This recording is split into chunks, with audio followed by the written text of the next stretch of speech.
जयराम जी की भाई, शाम के 6 बज रहे हैं और आज भी अपन ने शेयर मार्केट से कुछ नहीं कमाया क्योंकि शेयर मार्केट की छुट्टी थी संडे बोल के।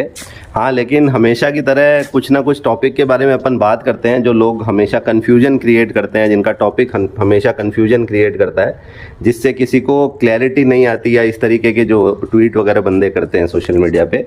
तो आज अपने को क्या एक ट्वीट देखने को मिला कि एक बंदे ने लिखा था कि गवर्नमेंट ने कुछ दिन पहले, मतलब एक अपडेट है गवर्नमेंट का, उसके बारे में उसने लिखा था कि भाई गवर्नमेंट का टारगेट है 5000 पावर ब्लेंडिंग स्टेशन लगाने का, इथेनॉल ब्लेंडिंग स्टेशन 2027 तक।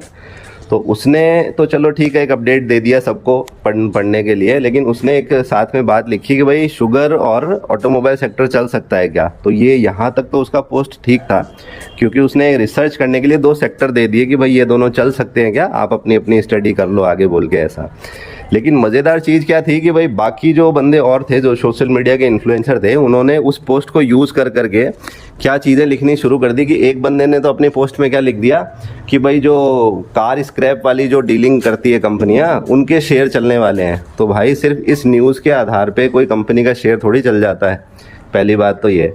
दूसरी बात कि भाई वो जो कंपनी स्क्रैप के अंदर डीलिंग कार स्क्रैप के अंदर डीलिंग करने वाली जो कंपनियां हैं वो कोई एक तो है नहीं, बहुत सारी हैं। तो कौन सी कंपनी का शेयर चलेगा ये उसने नहीं बताया, ठीक है। और अगर मान लो बता भी देता तो पर्टिकुलरली ये बताना चाहिए साथ में कि भाई उस कंपनी के अंदर क्या ऐसी विशेषताएं हैं, मैनेजमेंट के अंदर क्या ऐसी विशेषताएं हैं जिसको देख करके बाकी इन्वेस्टर या दूसरे इन्वेस्टर खरीदने के लिए आएंगे। तब तो कोई आदमी इसे किसी भी कंपनी के शेयर को खरीद करके ये सोच भी सकता है कि भाई हाँ चलो मेरा प्रॉफिट आ जाएगा। लेकिन उसने ऐसा कुछ नहीं लिखा, सिर्फ इतना सा लिख दिया कि भाई जो स्क्रैप डीलिंग वाली कंपनी है उसमें फ़ायदा होगा। तो भाई कैसे फ़ायदा होगा, कुछ तो बताते, कुछ तो पॉइंट क्लियर करते या कुछ समझाते। ऐसा कुछ नहीं, उसने कुछ भी नहीं लिखा, सिर्फ उसको तो अपना कंटेंट बनाना था, 2 लाइन लिख के छोड़ दी। और यहाँ ज़्यादातर ऐसे ही होता है, मैं बहुत टाइम से ये चीज़ें देखते आ रहा हूँ और इसी बारे में इसलिए अपन वीडियो में बात करते हैं ताकि जो लोग अपने वीडियो को देखें उनको कम से कम ये तो समझ में आए ना कि भाई सही प्रोसेस क्योंकि अपन जितने गलत प्रोसेस के बारे में बात करेंगे ना, किसी बंदे को अपना सही प्रोसेस मिल जाएगा अपने आप, अपने को कोई ज्ञान देने की ज़्यादा ज़रूरत नहीं है, ठीक है। अब आगे बात करते हैं। और भी कई बंदे थे। अब एक बंदे ने क्या लिख दिया कि भाई ईवी सेक्टर चलेगा, ऑटोमोबाइल सेक्टर चलेगा और बैटरी सेक्टर चलेगा, तीनों लिख दिए। अब इन तीनों सेक्टर के अंदर कोई 1 या 2 कंपनियां तो है नहीं, मार्केट के अंदर लिस्टेड बहुत सारी कंपनियां हैं। एक ही सेक्टर के अंदर 20-20, 25-25 कंपनियां हैं। कैसे सेलेक्ट करोगे आप कंपनी के शेयर को?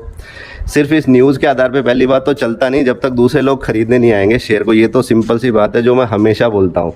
लेकिन कौन सा सेक्टर के अंदर कौन सी कंपनी पर्टिकुलरली आदमी को टारगेट करनी चाहिए, उन 20-25 कंपनियों में से कोई 2-4 कंपनियां आखिर कोई छांटना चाहे तो कैसे छांटेगा, इस बारे में कोई चर्चा ही नहीं है क्योंकि उनको खुद को ही नहीं पता। ज़्यादा रिसर्च करने के लिए जो टाइम चाहिए होता है वो खुद ही नहीं दे पाते, आपको क्या बताएंगे। और हम ऐसा ही होता है, मतलब 100 में से 90% इन्फ्लुएंसर ऐसे ही हैं। और उससे भी बड़ी बात क्या है कि कोई भी आज के डेट में भी कोई भी इन्फ्लुएंसर ऐसा नहीं है जो कुछ चीज़ें ऐसा लिखता हो कि जिससे स्टॉक सिलेक्शन का जो प्रोसेस है किसी भी नॉर्मल इंसान के लिए सरल हो सके।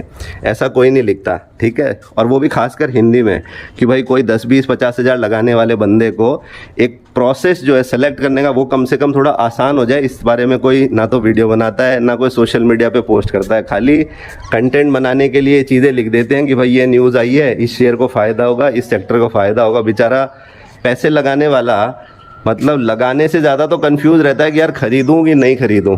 ये हालत है सोशल मीडिया के इन्फ्लुएंसर की। और एक बंदा था जिसने लिख दिया, सिर्फ बैटरी का लिख दिया कि बैटरी के फ़ायदा होगा। अब भाई बैटरी का कैसे फ़ायदा होगा? इथेनॉल ब्लेंडिंग के वो स्टेशन लगाने से।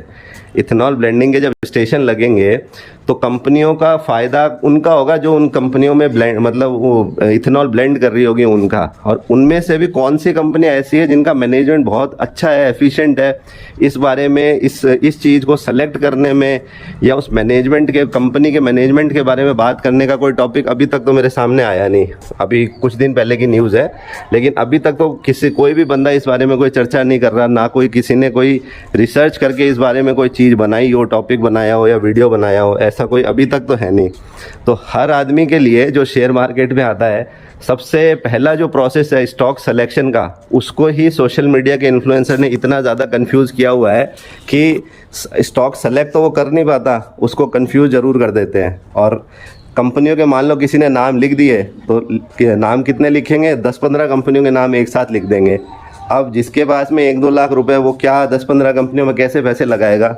ये हालत है सोशल मीडिया की, जो शेयर मार्केट के बारे में चीज़ों को लिखना, मतलब लिखते हैं अपने फॉलोअर्स के लिए, दूसरे लोगों के लिए। तो यहाँ पर क्या है कि क्लैरिफिकेशन लाने की बजाय लोग कंफ्यूज करने का काम ज़्यादा करते हैं आज की डेट में भी। और अपन इस बारे में वीडियो या अपन इस बारे में चर्चा इसलिए करते हैं कि जितने ज़्यादा ये कंफ्यूजिंग वाले ट्वीट या पोस्ट वगैरह जो बंदे करते हैं, उनमें से हो सकता है अपन जितनी ज़्यादा उनके बारे में वीडियो बनाए, बात करें, तो किसी बंदे को या अपने को भी साथ के साथ सेलेक्ट करने का, सही तरीके से कंपनी को चूज़ करने का, होल्ड रखने का, उसका अपने आप रास्ता मिल जाएगा। इस बारे में अपन इसलिए वीडियो बनाते हैं। और अलग अलग रोज़ हमेशा अपन ऐसे ही कंफ्यूजिंग वाले टॉपिक ही लाएंगे, जिससे क्या होगा कि जो अगर कंफ्यूजिंग वाले टॉपिक निकलते गए तो क्लैरिफिकेशन वाले टॉपिक अपने आप सबको मिल जाएंगे वीडियो के थ्रू। तो और कोई दूसरे अपने को ऐसे कोई ट्वीट मिलेंगे तो अपन अगले वीडियो में फिर कल बात करेंगे। धन्यवाद।